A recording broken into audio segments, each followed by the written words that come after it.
first of all describe your emotions when you got that win?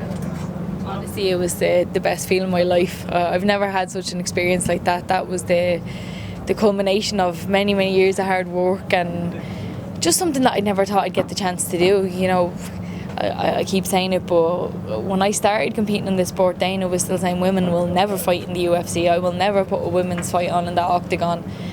And then here I am, you know, in Dublin in front of my people, my hometown, winning in the UFC, you know what I mean? I never thought I'd get here, and the way it happened, you know, to have such a great fight against such a tough opponent. And honestly, I enjoyed every single second of it, every knee to the face, every up kick I took. I was smiling, you know, even in between round 2 and round 3. I honestly didn't want the fight to end. I was like, is this all I get, 3 rounds? I'd love 10.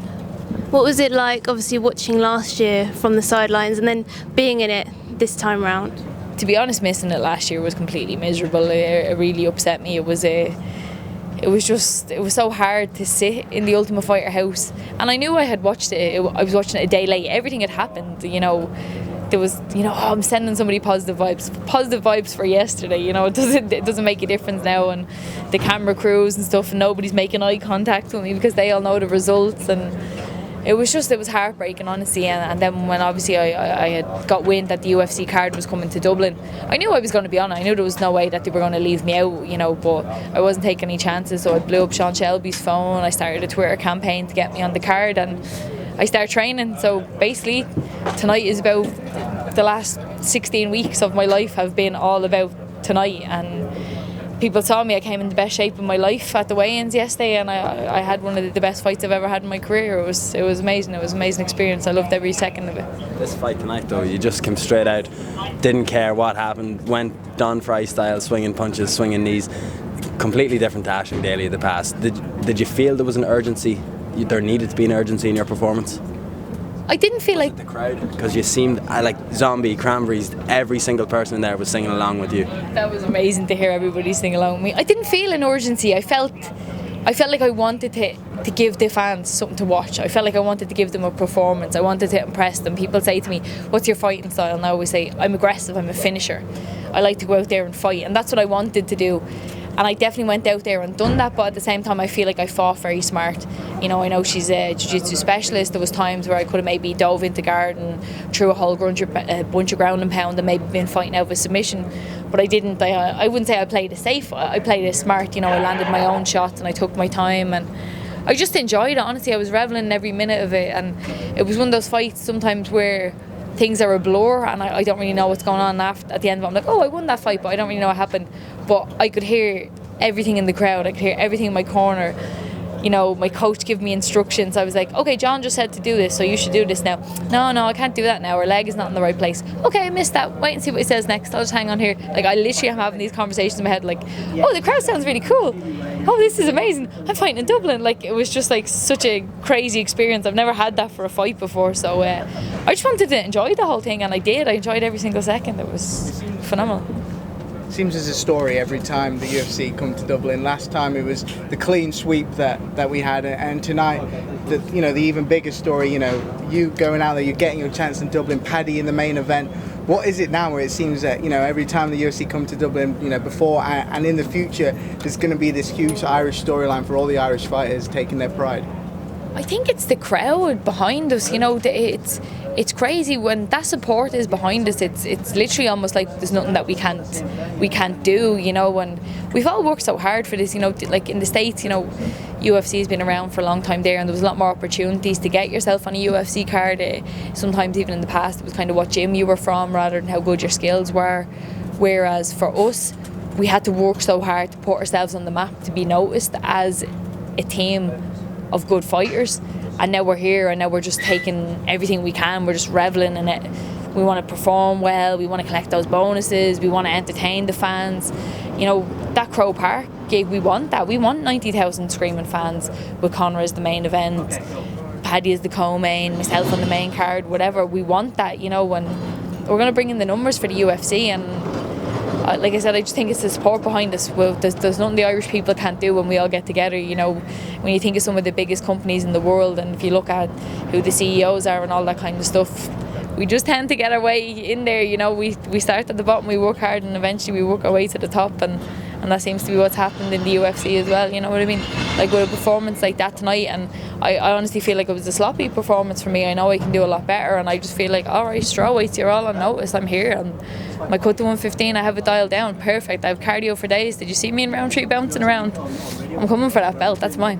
Is that the thing? Putting the challenges out there every time you get, you know, Croke Park's the next big challenge for you guys. Is that something that, you know, allows you to see the clear path, you know, where you guys have got to go, and it just kind of helps you, you know, visualize where you have to be?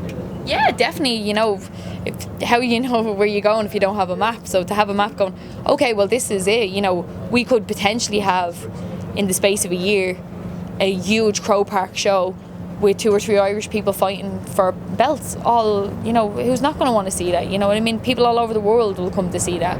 Definitely the Irish people will be there. It will be phenomenal. It'll be amazing. It'd make huge money for the UFC. It'd be huge for the Irish people. It'd be used for just MMA the world over. It'd be phenomenal for this tiny little island, and we just bring in this whole rake of champions. Not even this tiny island, this one gym with, like, that started off a little handful of me and a couple of guys in a shed going, oh, what's this MMA stuff, let's give it a go. Like, crazy. You said you look good, you know, all week on fight week. You know, you were happy, you were in good form. The weight cut seemed to be a breeze this time. You know, talk to me about the preparation and leading up to the fight. Did everything go a lot easier than it has in the past for you? To be honest, everything was going pretty hard, and I was struggling kind of the way I normally do. And then I was introduced to a girl called Lindsay Doyle. She's a former Irish kickboxer. She's a personal trainer, strength and conditioning coach, and she just helped me out the last 3 weeks. She's just put so much time and effort into me, and honestly in the last 3 weeks she changed this camp from being my usual, oh my god, I'm going to die making 115, to basically being like, okay, do this, this and this. And I've just, you've seen the performance now. She had 3 weeks to make that happen. I cannot wait to see what she's going to do with me when she has, you know, 12, 16 weeks to put in. Kick on now and really, you know, make a push for the title. She's my secret ingredient to make me world champion. She just came along at the perfect time, and it's that time when I've been so positive and so upbeat, and honestly things have just seemed to align themselves where you know, everything's just come together for me perfectly. The cut was always the issue. I was never performing the way I do in the gym and fights, and that's not even an issue anymore. So this is it. This is Ash 6.0. You're gonna see better performances than tonight from now on. That's it. When you look at the division, what do you make of the current champion, Joanna Jędrzejczyk? How many more fights do you think you need? Because obviously it's a weight class that's still developing, and there's other fighters that are getting title shots off just a couple of wins. And who do you think would make sense for you next? I think she's a fantastic fighter. I think she's a great striker. You know, her takedown defense is really good. She's definitely a legitimate champion. I do think the strawweight division is so all over the place. You know, we're such a new division that it's kind of at the stage where we're all floating all over the place. The Ultimate Fighter, I think, messed up a lot of the girls. You know, it wasn't an accurate depiction of skill set. It was almost who survives best in a pressure cooker environment. So I think over the next little while the division will sort itself out a little bit. I honestly don't know who they'll give me next, and to be honest I don't care. I've never been about that. I'll fight anybody anytime. You know, I was supposed to be fighting Claudia, and she was the big deal at the time, and you know, she pulled out of that fight and it didn't happen. But I'm never on the back foot from anybody, so whoever the UFC want to give me, that'll make me happy. And potentially the division is so small, it'll just be 1 or 2 more wins, and then I'll be straight in there looking for a title shot anyway. You know, I think I'd be a great fight for Joanna. Do you think this fight still makes sense for you? Which fight, sorry? The fight against Claudia, it still makes sense? It could make sense for me, especially now with the new systems in place for, you know, the USADA stuff. I'd be a lot more comfortable fighting her in that situation than I would have been previously. So, yeah, like I said, I'll fight anybody.